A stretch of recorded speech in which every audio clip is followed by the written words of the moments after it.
I think about professional athletes. Are they motivated by winning a gold medal? Like, is the pull of a gold medal in and of itself enough to pull somebody forward? I get it. I get that monetarily it looks like on the surface, like, how the hell is this going to work? But I'm watching people do it. People are doing it all over the world. So how are they doing it? That's the next question I'd ask, and then start moving toward that. Welcome to Processing Purpose, a business and lifestyle podcast committed to having honest conversations about the stuff in our lives that is often suppressed, ignored, or overlooked. We are two brothers from very different backgrounds, but with one common goal. From entrepreneurship to relationships, from hobbies to house projects, nothing is off limits as we process becoming the best version of ourselves in business and life. All right, and we're back. I can't even. All right, you guys have no idea what just happened before that, but Will you. But we are officially back, and we're excited to be here. Speaking of motivation, oh man, what a fun intro. How you doing? I'm good. Yeah, I'm good. Yeah. I mean, it's always fun to start with a little bit of levity, right? I mean, when you come in with a chuckle and a little bit of just fun energy, it just puts you in a good state to totally have conversation. And so, yeah, I'm feeling good and glad to be back here with you. What are we talking about today?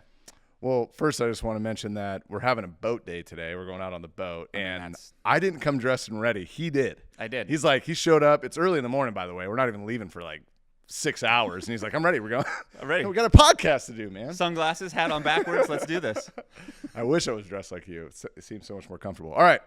So the topic of today, we were talking in circles and trying to figure out what was most relevant, to us, and what was most helpful to you guys. We're really trying to get, well, we're working toward it, but we're working toward creating a little bit more execution, action step type conversations so that you guys can see kind of not only how do we process these things, how do we find purpose in it all, but what are we doing about it? Yeah. Right? What are we doing with it? And I think that's going to be a fun. It's easy to pontificate, right? Right. To talk about the philosophy or at least easy for us, to talk about the philosophy and, the themes and the feelings. And I think that's all helpful. And I think it's an important part of the process. It is. Yeah. But I think we're both like, so that now what? Right. Right. And so I think it's helpful. And I'm not even sure there's going to be answers, to be honest. Right. Like, I think there's going to be definitely situations where it's like, I don't know what to do about that. Right. Like, I'm aware of it, so I'm just going to start by noticing it. Right. Right. And so, but yeah, moving towards action and the topic for today is kind of around what motivates us. I think it's probably the best way to put it, right? Yeah. Motivation. What drives us, what compels us to take action. Right. So.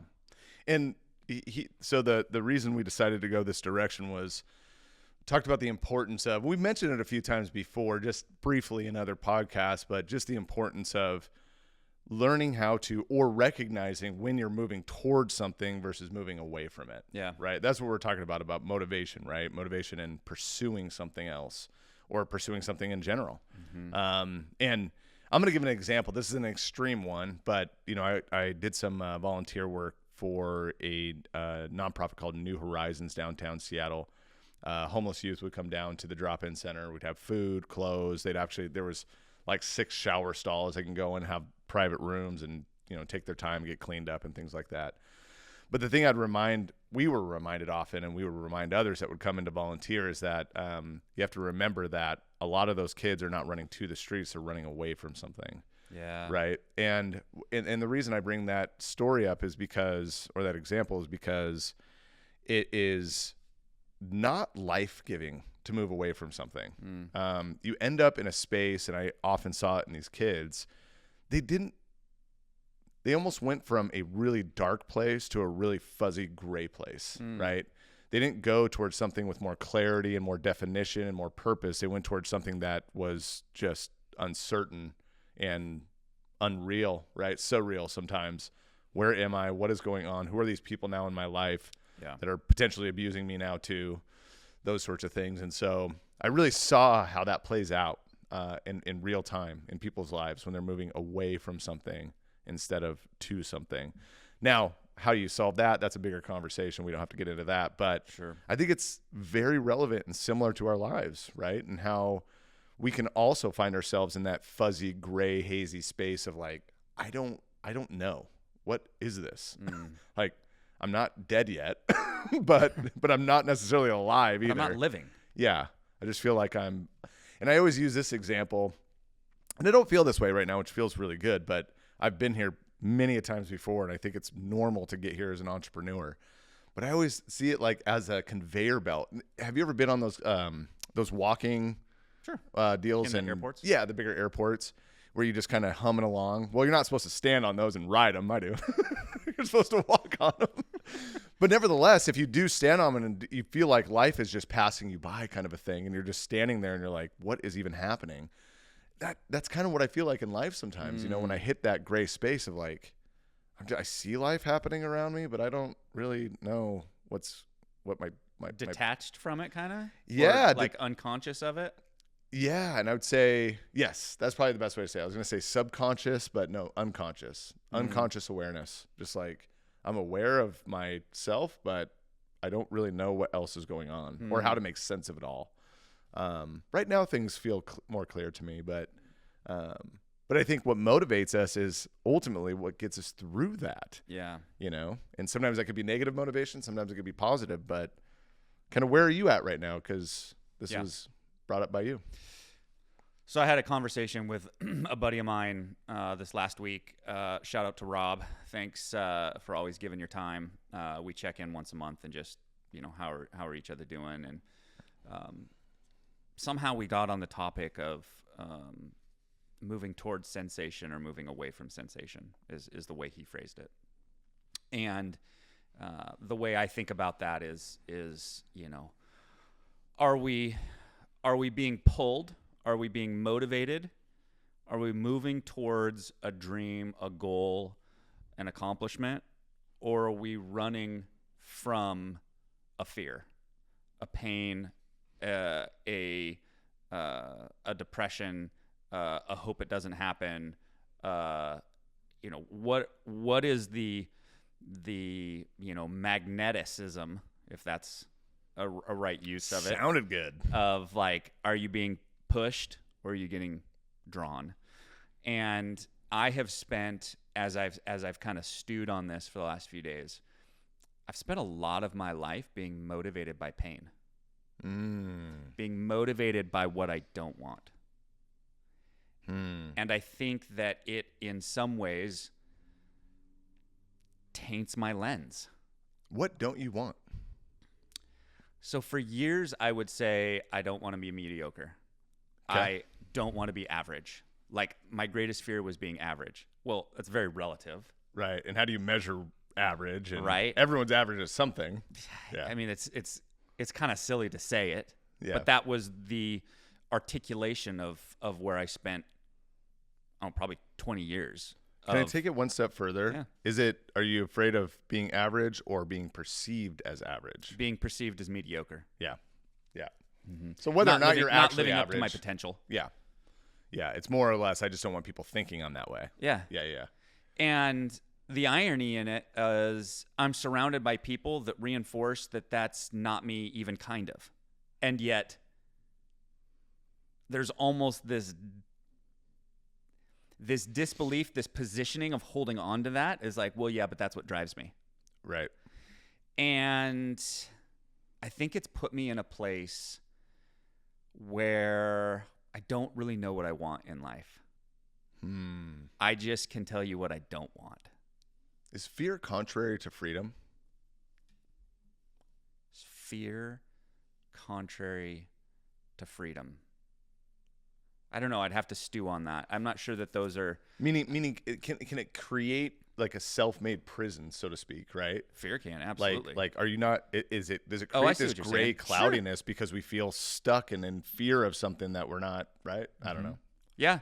Yeah. No, I think that it can definitely create a cell, if you will, of a barrier. I think I'm living in it on some level. Okay. But I just remember even from...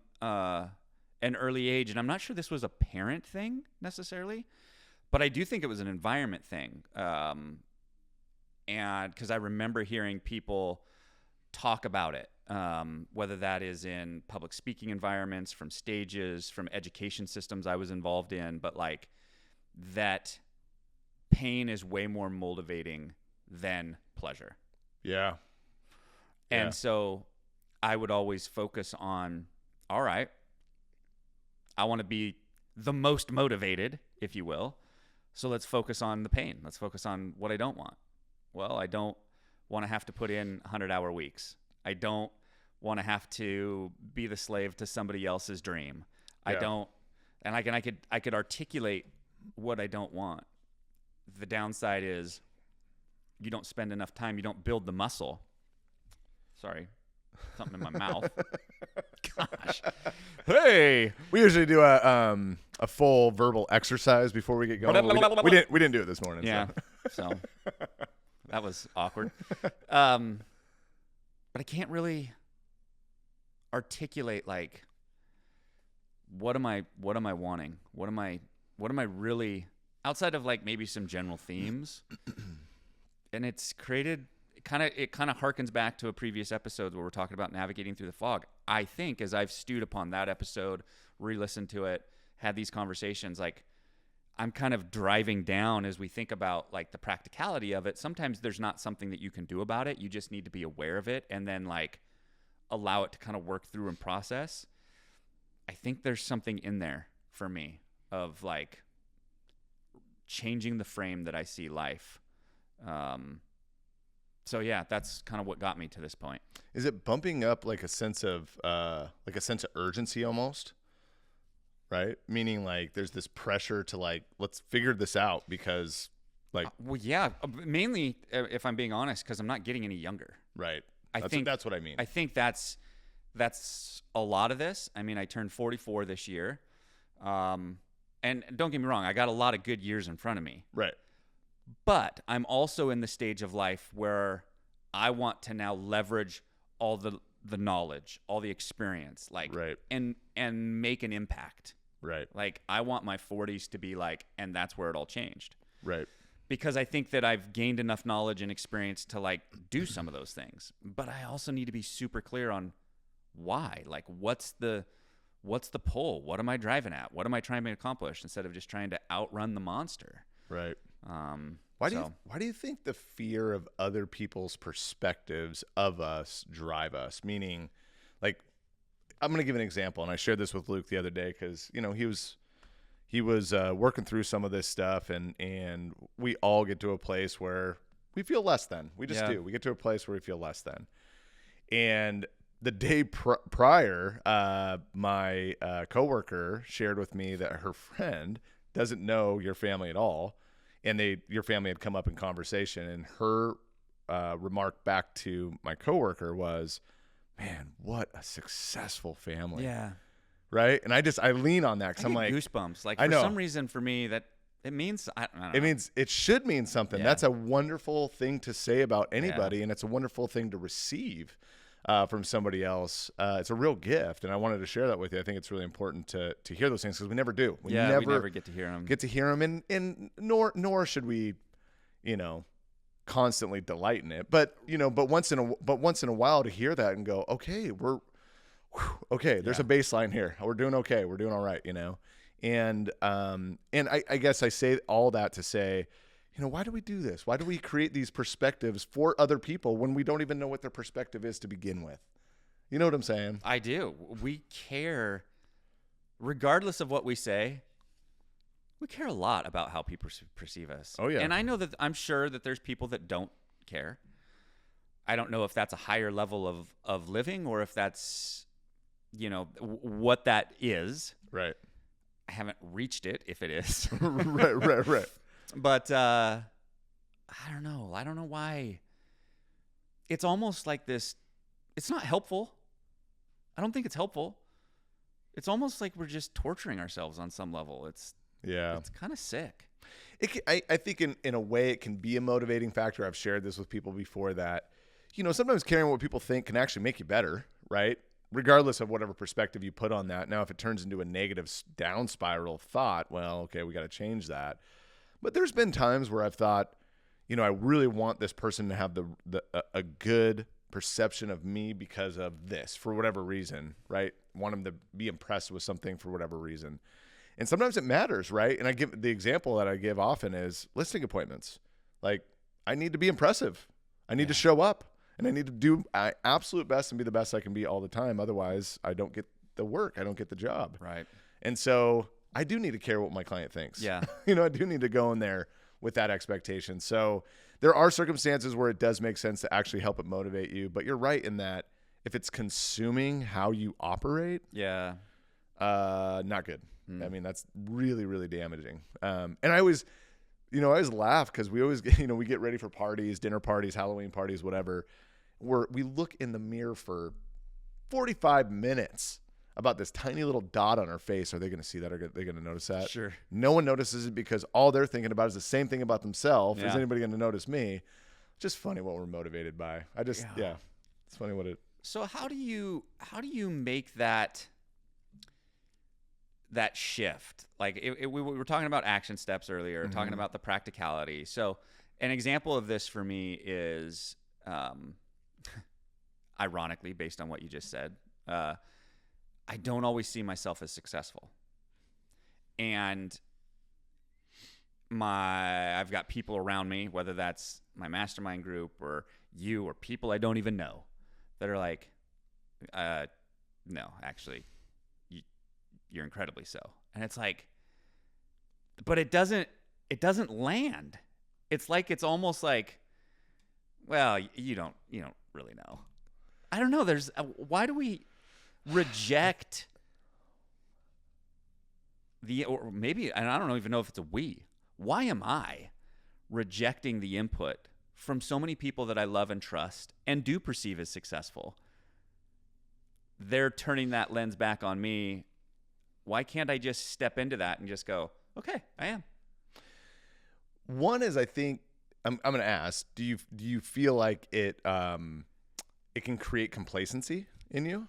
I do feel like part of it is, like, where's my edge going to come from? Yeah. If I've arrived, I'm not sure that's the right language, right? I think people would say that, yeah. If I've arrived, if this is what I was trying to accomplish, if this was what I was running towards, now what? Yeah. So I think that's maybe a fear. Yeah. What was the other thought I had? But you're right. Fear really drives, right? What we lose will motivate us more than what we'll gain. Yeah. Right. We know that, and it still bothers us. Right. Right. Tony Robbins says, "Stop being afraid of what will go wrong. Get excited about what can go right." And yes, I want to make that shift too. And I think, I have a positive lens most of the time, and I want to see things through. Yeah, you really do. But I want to be better at that and really starting to not just see the positive in things, but really critically thinking through, how can this work, right? And not only thinking through how can this work, but how does this work? Because a lot of times, like, I'll have a motivating idea and I'll get excited about something. I don't think through what it will actually do to my life and my lifestyle and the commitment it will take. Because you had, shared some fears that Holly had shared with you about certain things. Yeah. And maybe that's it for her. Yeah. Maybe it's just like, I don't want to lose my freedom, or I don't want to lose my lifestyle over this and that. And all of that stuff is super relevant too. So, because you can sit back and think about, and that's what I was going to get to, is everyone sees you, me, holistically. We never can see ourselves holistically, right? Yeah. So when I think about you as a person, I think about all of your talents and all of your skill sets into one package. We only see ourselves in one lane at a time, usually, right? So good, yeah. So you're thinking through a financial lane, or you're thinking through this and that, and everyone else is going, what? Like, this guy can ski like a monster. This guy can do this, this, and this, and this, this, and this, and that. I can't do that. Yeah. I don't do those things. He does. But we don't think about those things because all we're focused on is that one tiny little problem in our life that we think everybody else is glaring at too, and they're not. They're not. Right? Because we think about wealth. This was a recent quote, actually. I can't remember exactly how it goes, but essentially it said, money is the poorest attribute of wealth. Yeah. Right? It's the or The worst indicator or something of wealth. True wealth is love, it's support, it's freedom, it's time, it's all of those things wrapped up into one, but yet we all get really focused on wealth sometimes being one singular thing, and it's not. I was watching a Tony Robbins thing this last week too, and it's related. It's certainly adjacent to what we've been talking about. And he's like, the lens that you decide to view life in is how you move through life. So, and he goes, so if you see life as a war, a battle, everything's going to be about combat. Everything's going to be conflict. Right. If you see it as a party, everything's going to have some flavor of fun involved in it. If you see it as a game, then, there's going to be winners, there's going to be losers, there's going to be strategy.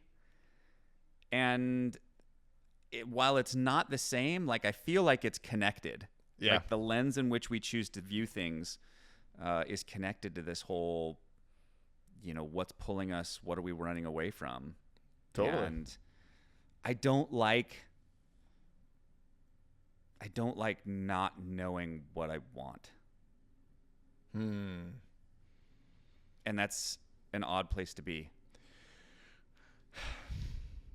Maybe this is too general, but do you feel like it's because you've already achieved what you want? My knee-jerk reaction is no. And I think part of that is that I don't feel like I have reached my potential. Let me change that. Do you feel like you've achieved what you need? Yes. Maybe that is the gap, right, between what we need and what we want. And I think modern society, personally, especially in America, I think people are coming to a place where the extras are not necessary. I think a lot of people are realizing why am I doing this for?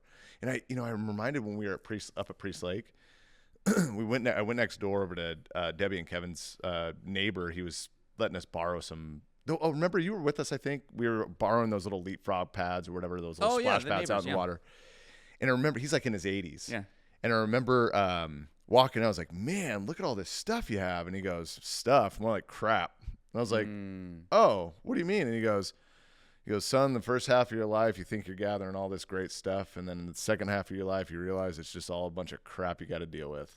And it was weird because he didn't say it in this negative, like grumpy way. He just said it in matter of fact way. And it just had me go, yeah, maybe I need to look at this stuff a little bit differently, and not to say these things don't bring joy and we don't use them and they don't add to our lifestyle.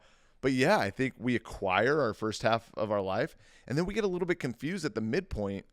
I'm projecting here, but we get a little confused because the second half of our life, I think purposefully is supposed to give back. Yeah. We're supposed to acquire and now give back.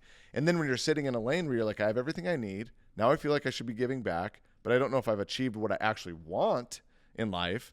So now I'm stuck in this weird gray space of like have not, want not kind of a thought process. Right. And so, I try my best to lean into the wisdom of elders and just go, they're saying these things for a reason, right? Maybe I should just open my ears and eyes a little bit wider. Do you think that what we want, and part of me knows the answer, but part of me just wants you to unpack it because I'm curious. Do you think that what we want is strong enough motivation to move us forward versus what we're running from? Well, I think I've shared this before, but I'll share it again. I think factually the truth is the current state of reality has to be more painful than the fear of change for actual change to occur. So I think it's a duality. Yeah. I think both have to live in the same space. I think you have to live in a space where you absolutely fear becoming what you don't ever want to be or become, met with pursuing something that is exciting and inspiring and giving you life and energy. I think both are okay. Yeah. In fact, Alex Hermosi, right? That's his last name. Mm-hmm. He said, he's like, if you're pissed off, use it. Yeah. You're sad, use it, right? If you're scared, use it. Like, use those emotions. Use what's going on inside of you to motivate you and drive you forward. And the other piece of it too, Luke, is, man, when it comes to this gray, fuzzy, hazy space, which I've absolutely been in, I'll be in again. I do wonder, we're men of faith. Yeah. I do wonder if this is all on purpose, that God has us in this space for a reason, for whatever reason. Right now in our reality, we're sitting in this hazy spot where we don't know the next step to take. And I wonder if that's on purpose, that things will be revealed to you as we go for a reason in his timing. I wonder. Well, we always, I think it's we always look back and go, oh. All the time. Connecting dots. Oh. That's what was going on the whole time. Huh. Oh. Yeah, it's just, I think about, professional athletes. We got Olympics coming up here at the end of the month, right? I love the Olympics. I love seeing the best people in the world do what they do. It's the coolest thing in the world. I love it. Are they motivated by winning a gold medal? Like, are they moving towards something? Or are they motivated, and the answer is both, by the fear of pursuing something with this much passion and ending up being irrelevant in the sport? Like, is the pull of a gold medal in and of itself enough to pull somebody forward? I don't know. I don't know either. I don't know the answer. But at the same time, I also asked the question, because we talked about a couple episodes ago the fact that the world's changing around us, and we fail to recognize that we're also changing. And so can that also be true in this conversation, right? That you have gained wisdom over time, and you fully understand what you're willing to say yes to now and what you're not willing to say yes to now, meaning the sacrifice it's going to take to pursue something that large or that scale or that big, and yet your kids are going to be the compromise to that pursuit. So then I guess my question is it okay to then step back and realize I'm in a different season of life, and yet my ambitions have not changed? Yeah. I have changed. My circumstances certainly have changed. I now have new responsibilities, new commitments, new obligations, kids, all that kind of stuff. And that all plays into these decisions now. Whereas 10 years ago, they didn't. And now we're bumping into this. Well, why am I not stoked and driven? Well, we didn't have to consider all those things before, right? There's a lot more to think about and a lot more that we're going to sacrifice in order to pursue something else, because everything's a counterbalance. You can't just be a 10 at everything. Something you're saying yes to means you, by default, are saying no to something else. Right. Opportunity cost. Mm-hmm. That's right. So, we look at professional athletes or anybody and ask, is what you're reaching for enough? And I think the real answer is it depends on what season of life you're in. Yeah. It's sad, but the truth is it's like, you have a good friend in your 20s and they end up not having kids and you end up having kids. Slowly but surely your friendship starts to dissolve. Not entirely, but it does, right? In certain ways, because you're just going into totally different seasons of life, and that's okay. That's just a part of it. That's a part of the changes that occur. But my point is maybe we're in a season of life where pursuing the big, giant, crazy thing is maybe not relevant right now. Or maybe not wise right now. Yeah. Depending on what you want. Yeah, I mean, and yes, and I think that's what do I want? I think that's like, it's hard for me to articulate this is it. This is what I want. And I'm putting the dad hat on, but I personally believe what we want should be aligned with our children's expectations to some degree. And so let's pretend I'm Van, right? Dad, what do you want? What do you want out of life, Dad? How would you answer that for Van? I want to be the best version of myself. Okay, what is that? I want to be able to look back at the end of my life and go that the reason for my life will outlive my life, and that I have left it in a better place than I arrived in it. What's a good example of that? Like, if you can think of a person that you're like, that person left a legacy for sure that I would want to leave. Wow.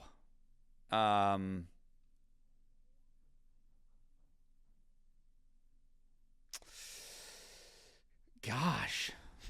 No, sorry. But these are good. I love these questions because we don't rehearse anything. It's good to see in real time.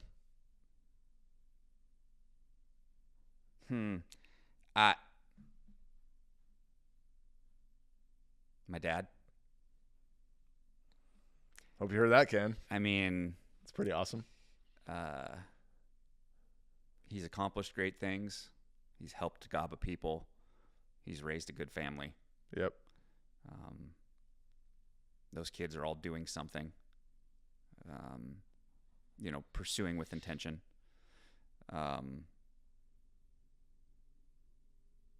Yeah, that's a good question. An example of what that means versus just the rose-colored glasses of the language itself.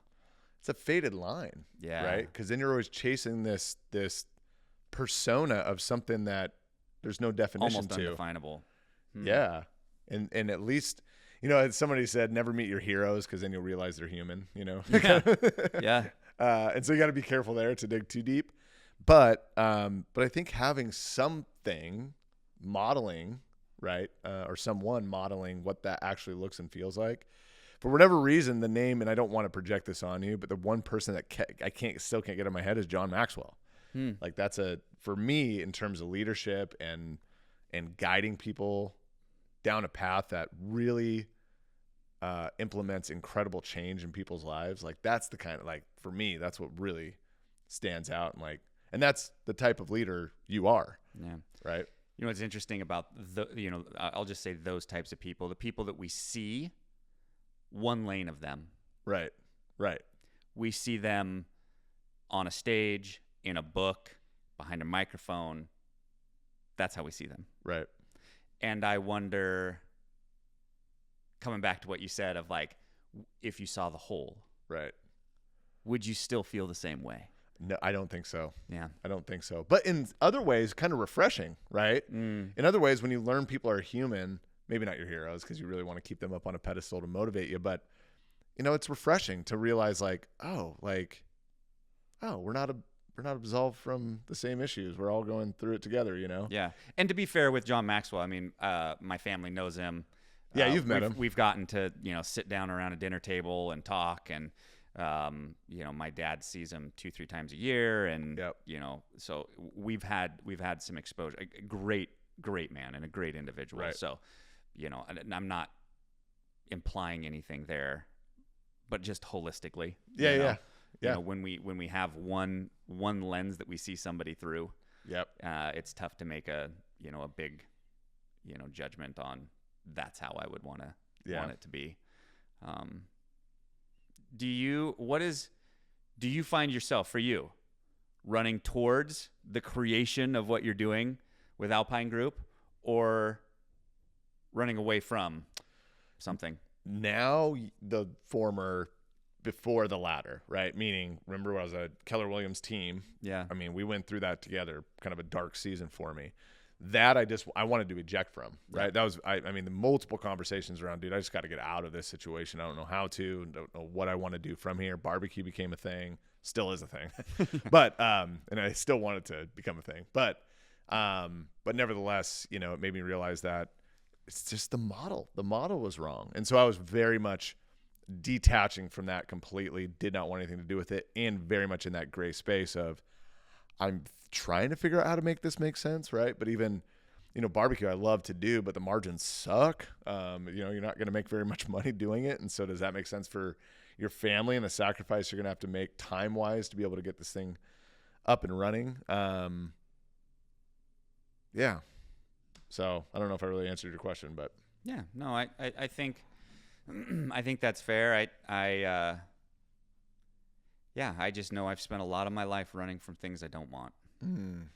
And Who is in your mind, or what have you experienced that's average or mediocre that has created a repulsion toward it? Like, who have you watched and gone, ugh, don't want to do it that way? you know what's funny is that I could name names, okay? To be fair, I could get real specific and I won't blow anybody up. But I love how you just came up with a roster of average people. You're like, where do you want to start? But the truth is, and don't take this wrong way, anyone that's listening, but I think terrible. I think the vast majority of people live in an average. I did too. I was like, you're like, Wait, what season of life are we talking about here? oh, gosh. No, but listen. The truth is most people do what they have to do, not what they want to do, and therefore they maintain an average lifestyle. You know, just is what it is. And even that's relative, right? It's only average through my lens. It might not be average through their lens. And if you look on a global scale, everyone in America, whether you're getting food stamps or not, are living an above average life. Wealthy life. Like I think 98% of the world lives on less than $2 a day. It's like, it's not even. So yes, you're right. Very relative. It's not comment. even comparable. Like you start traveling, you get outside the country, and it's like. You've been to China. You've been around the world in really impoverished areas. Yeah. I mean, I think the worst I saw was Nicaragua. Just sad. Squalor. It's just to see kids living in that. And I'm sure horrible. there's worse than that, right? Yeah. You know, Yeah.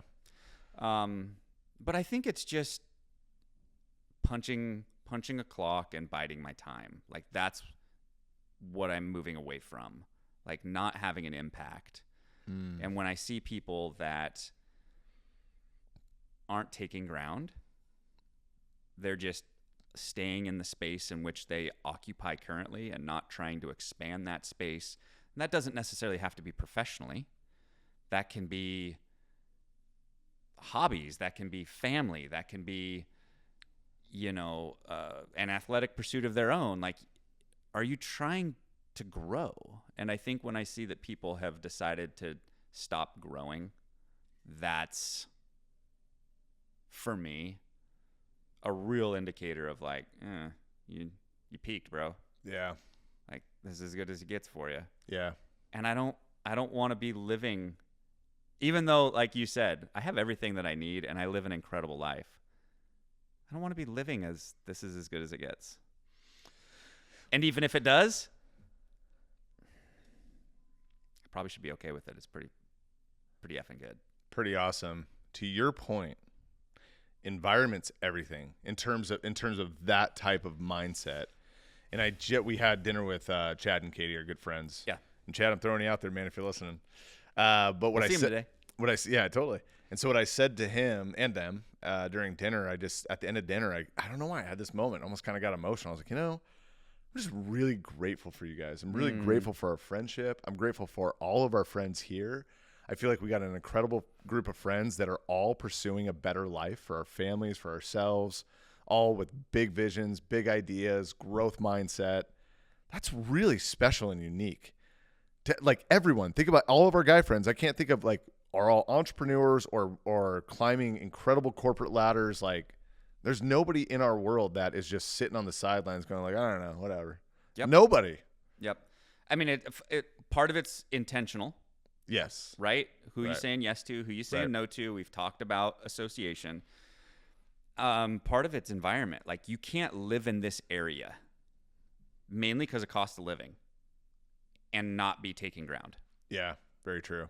Or you'll be moving out of this area pretty quickly. Yeah, you just don't stay. Yeah. Very true. It kind of weeds you out. Yep. So what would you want if someone was going to write a book about you or essay, whatever, about Luke Stokes' life, reflecting, what would it say? What would you want it to say? Yeah. So holistically. Yeah. And we'll come at it from a 50,000 foot level, because obviously you could get really gritty, right? Yeah. But that he had a marriage to be envied. Mm. You do? He had, I do. He had kids that, I don't know the right adjective there. Impressed, dominated, were accomplished, loved life, were full of joy. Like, I don't know what the right. Check. Like, your oldest son is already skipping grades. Your youngest son is scoring more goals than anybody in the league combined. Your daughter's crushing everything she touches, especially art. She's quite the artist, man. It's pretty incredible to look at some of her art. But check. What else? That he contributed to his community. Check. So Luke is the board chair for Family Lines, a fly fishing nonprofit, and he will not say anything about it, but he's already given so much value to the organization, helping the administration of the organization organize things in ways that make way more freaking sense. So bringing tons of value to our community already. Thanks. Check. I appreciate that. I'm gonna write a book about you. This is gonna be easy. And I think the piece that for me I haven't checked is I want to create a huge financial legacy. Okay.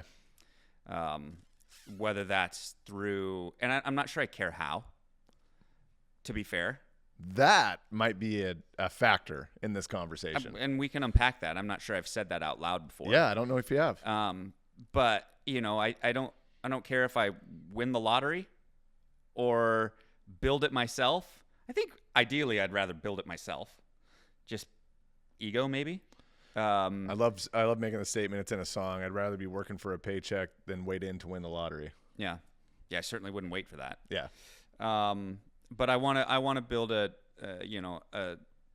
significant financial legacy that will outlive me, that will be there for not just my kids but grandkids to stand on the shoulders of, and be able to do great with. So you have clarity on what I know you shared the book with me, What Would the Rockefellers Do? Yep. There's obviously great examples in there on how to set up your financial legacy for your family. But have you gotten clear on what that is, or how much that actually looks like in terms of financial, like actual number? Not with any specificity. Right. I could throw a number out there and be like, oh yeah, it's $100 million. Right. Right. But, would $90 million suffice? Right. Right. So it's like, okay. So it's not even the amount, it's creating the levers and creating the systems to put in place for that to grow and happen. And part of that's probably my financial illiteracy on some level. And I think I'm pretty financially literate, but where are those levers of this would accomplish that? Right. Is it $50 million? Is it 10? Right. Where are those levers? So it's not a matter of enough. It's a matter of, does it exist in general? Yeah. Yeah. Yeah. Interesting. And I've created a financial legacy. I'm just not sure I've created the extent that I want. Right? Right. If I pass, my family's dialed. Yeah. They'll be just fine. They're just fine. And probably actually would be better off financially. Right. It's a dark thought, but true. Right. But would it outlive, my kids? Probably not. Right. So it's definitely more in air quotes. Right. Kind of goes with the saying, the question, are we doing the best we can or the best it can be done? Yeah. And I think what you're asking right now at 43 years old is, what is the best way it can be done? Yeah. Right. I'm tired of trying my best. Right. We're all doing our best, but I want to figure out the best way it can be done. Yeah. I totally feel like I have given my best to this point. Right. I feel like I have accomplished as much as I could have accomplished given my circumstances, my environments, my education, like I don't feel like I said no to things that I should have said yes to. I said yes to things I should have said no to. Like, I feel like I've done a good job. And I want to do a lot better. I had a conversation with Chad about this the other night as well, and he disagreed with me, but I still believe in this, that people don't fail, systems fail, right? Meaning that if something is not working in our favor, that the system has to change that we've employed, not us, right? Maybe something about our behavior needs to change in order for that system to work the way it needs to work, whatever. But I really appreciated that perspective, that it's all about how you're pursuing what you're pursuing, not what you're pursuing. Yeah. And so I thought, And his disagreement was he believes the buck always stops with you, no matter what, that the responsibility is always on your shoulders. You can never blame it on a system. And I think that comes from a military background, and I appreciate that. He gave me a good example as to why he believes that.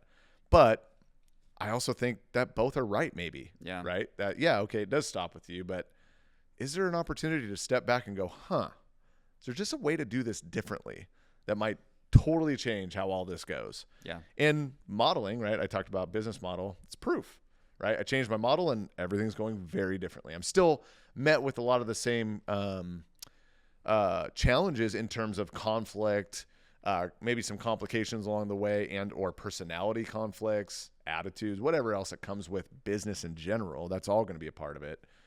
But if you just tweak and change your systems and how things are being done, sometimes things just change for the better. Yeah. Okay, so on that note of change, and as we look at our clock here and we're starting to get to a point where it's like, all right, let's start wrapping things up here. Put your coaching hat on. Okay. What's my next step? If I want to start being more intentional about what I'm moving toward, identifying with clarity what I want, what do you think from a life coaching standpoint? Like, how do I stop focusing on the fear of what I'm running from, which has gotten me to where I'm at? But I also recognize it's probably not going to get me to where I want to go because I've outrun that fear. It still feels like it's there, like I'm holding on to it. But if I get real honest with myself, is it? And I think the answer is probably that it's not. What is one I know what the answer is, but I want you to answer it. What is the one thing that you know for a fact your entire life, it's been true for you, that you would move toward because it gives you that juice, it gives you that passion, that excitement? The one thing that you would move toward and not away from? Powder skiing. We've talked about this a few times now. And so keep going. We're always in this space of practical versus impractical, right? Yeah. Okay, well, I have to build a financial legacy and it must be practical. It has to be practical because that's the only way maybe you've experienced it and or maybe resolved in your own mind the way it can and should work. But then we move to the impractical idea of doing something we absolutely love to do, but how the hell can this actually work? Yeah. How could that actually even happen? Yet people are doing it every single day, making millions of dollars in the ski industry. Millions. Now, powder skiing versus working in the industry, that could be two different, completely different things, right? Does it create more freedom, less freedom? You have to have those realizations as you go. But it's my opinion that most of us are spending way too much time in a practical lane and over-analyzing the practical lane instead of pursuing and exploring the thought and possibility of moving towards something impractically freaking awesome. Yeah. Right? And it goes back to automatically we go to all the ways this could go wrong, right? How am I going to do this in my family? What am I going to sit down and tell them? Oh, I'm going to take a big pay cut. We're going to move here. I'm going to have to do this, this, and this. And they're all going to be on board with it. Sure. Yeah. Right. Yeah. But you don't know that. Yeah. They could look at you and go, we've been waiting for you to say this. Let's go. And you're like, what? And so my point is I think it's time to start pursuing some practical ideas around what you actually love to do what you're passionate about, because you have because holistically I see you, you don't. You have all of the skill sets to be successful in whatever effing lane you want to go into. Yeah. You just have them. Like, back to your dad's statement. Sometimes you make a decision, you make it right. You will make it right. You're an accurate thinker. You're not someone that's going to make a big decision and just go, I don't know, I'm just going to let it all come falling down on my head. No, you're not. You're going to figure out a way to piece it all together to go, that's the optimal way to live your life. You're going to figure it out. So as a coach, I'm not supposed to advise, but but I'm going to. But I would love to see you even slowly, in a minor way, whatever you got to do, start really exploring what it could look like to be in the professional lane, powder skiing. Somehow, some way, right? Entrepreneurially being in that lane. Well, maybe not even entrepreneurially. Maybe it can be another way. Who knows? But my point is that's the one thematic topic that's come up over and over and over again. Skiing has been such a part of my life since I was 2. It's a huge part of your identity. It's massive. Every guy I've talked to, I've mentioned it on here before, has stated that's the best skier I've ever been on the hill with. Yeah. Over and over and over. And so I go, look, I get it. I get that monetarily it looks like on the surface, like, how the hell is this going to work? But I'm watching people do it. People are doing it all over the world. So how are they doing it? That's the next question I'd ask, and then start moving toward that. And I would go, but are they? Are they? We have people here in town. This town is not, this town's a microcosm, right? But we have people here in town that make a living skiing. That's what they do. They're professionals. But it doesn't create the financial legacy that I'm after either. That's not to say that it can't be done. I'm just not sure I have an example of anybody that I know that is chasing. And I say powder skiing. It's extreme. It's big mountain powder, like the professional lens of skiing. I don't know anybody that's living that life that is just living that life because that's what they want to do as from an activity standpoint. It's not creating a financial legacy. What they don't, and maybe we're thinking of two different ideas here, because what I'm thinking of is the ski industry plus your business acumen. Yeah. Right. That's what they don't bring to the table. They bring their ski experience and knowledge, which is wonderful, but they don't have business acumen. So you come into the ski industry, and a good example is I was really in fear of starting a firm, growing a brokerage 7 years ago, looking up going, how in the hell would I ever do something like that? Look at all these guys doing it. But I realized after a short time owning a brokerage, not that many people are doing it well. Like the bar is low in many industries and how things are being done. So when I talk about the ski industry, I've mentioned 11 Angling before. 11 is the name of the company, but they have ski resort or ski outfits, cat skiing, heli skiing, fly fishing outfits all over the world.